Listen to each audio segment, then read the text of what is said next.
மடுத்தாயாரின் திருச்சுருப்பத்துக்கு மணிமுடி சூடிய நூற்றாண்டு விழாவையொட்டி நினைவு தேவால் முத்திரை என்ற திங்கட்கிழமை காலை வெளியீடு செய்யப்பட்டது. மடு அன்னையின் திருவுருவம் பொறிக்கப்பட்ட முத்திரை இவ்வாறு வெளியீடு செய்யப்பட்டது. மன்னார் மடு அன்னையின் ஆடி மாதம் திருவிழா நாளை கொண்டாடப்பட உள்ளது.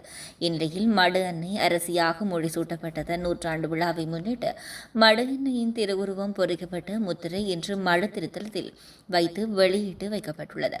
மடு திருத்தலின் பரிபாலகர் அருட்தந்தை எஸ். ஆண்டனி ஞானப்பிரகாசம் அடிகளாரின் ஏற்பாட்டில் இன்று முற்பகல் இந்த நிகழ்வு நடைபெற்றது. தபால் மா அதிபர் ரோபன் சரத்குமாரவினால் விசேட முத்திரை மன்னார் மறைமாவட்ட ஆயர் கலாநிதி இம்மானுவேல் பெர்னாண்டோ ஆண்டகையிடம் வழங்கி வைக்கப்பட்டது.